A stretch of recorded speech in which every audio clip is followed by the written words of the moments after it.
ప్రతి గ్రామము ప్రతి నియోజకవర్గము ఈ రోజు తిరగడం మొదలు పెట్టాం. ఎందుకంటే ఇంకా ఎన్నికలకు కేవలం 2 నెలలు మాత్రమే టైం ఉంది. ఇంకా ఆట మొదలు పెట్టాల్సిన దానికి టైం దగ్గరకైంది. కాబట్టి ఈ రోజు నుంచి ఖచ్చితంగా గడప గడప తిరుగుతా, ఊరు ఊరు తిరుగుతా, మండలం మండలం తిరుగుతా, నియోజకవర్గం నియోజకవర్గం తిరుగుతా, రాష్ట్రం మొత్తం తిరుగుతా, జెండా కట్టి జనంలోకి పోతా. ఎందుకు ఈ మాట చెప్తున్నానంటే ఈ రోజు జగన్మోహన్ రెడ్డి ఒక్కడు ఒకవైపు, రాష్ట్రంలో ఉండే అన్ని పార్టీలు ఒకవైపు. జగన్మోహన్ రెడ్డి గారికి మద్దతు కూడగట్టడానికి రాష్ట్రంలో ఉండే యువకులందరినీ కూడా కలుస్తా. ఈ రోజు నుంచి జగన్మోహన్ రెడ్డి గారు చేసిన మంచి గురించి చెప్తా, చంద్రబాబు నాయుడు చేసిన మోసాల గురించి ప్రజలకు వివరిస్తా,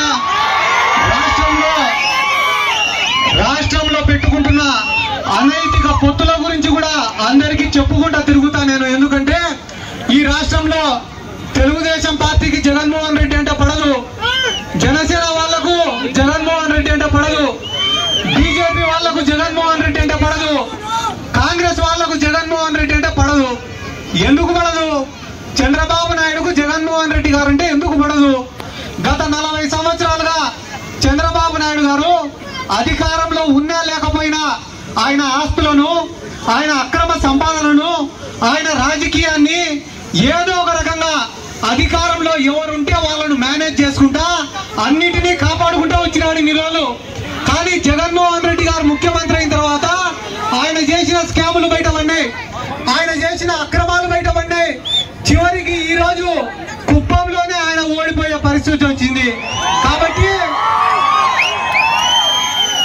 చంద్రబాబు నాయుడు జగన్మోహన్ రెడ్డి గారిని విమర్శిస్తాడు.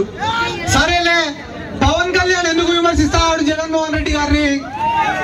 జగన్మోహన్ రెడ్డి గారు పవన్ కళ్యాణ్ కన్నా వయసులో 3 ఏళ్ళు 4 ఏళ్ళు చిన్నోడు.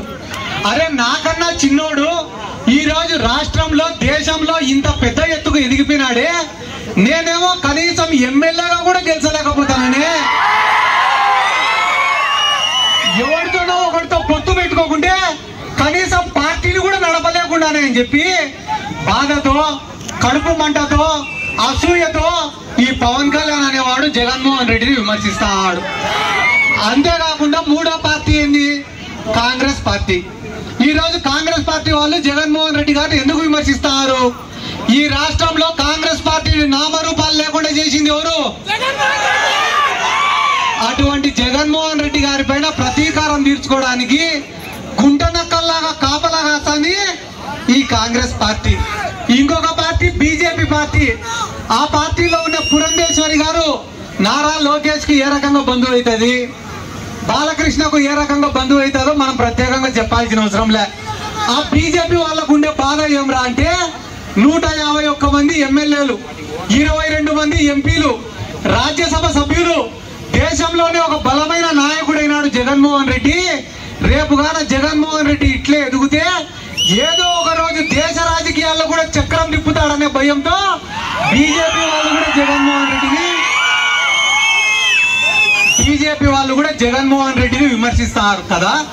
ఇన్ని పార్టీలు మాకు వ్యతిరేకంగా ఉన్నాయి, ఇన్ని మీడియా సంస్థలు మాకు వ్యతిరేకంగా ఉన్నాయి, అయినా కూడా మీకున్నే ధైర్యం ఏమరా అంటే ఈ రాష్ట్ర ప్రజలు మాత్రమే మా ధైర్యం, ఈ రాష్ట్రంలో ఉండే పేదవాళ్ళు మాత్రమే మాకు ధైర్యం, మేము చేసిన సంక్షేమ పథకాలు మాత్రమే మాకు ధైర్యం అని చెప్పి ఈ సందర్భంగా నేను చెప్తానా.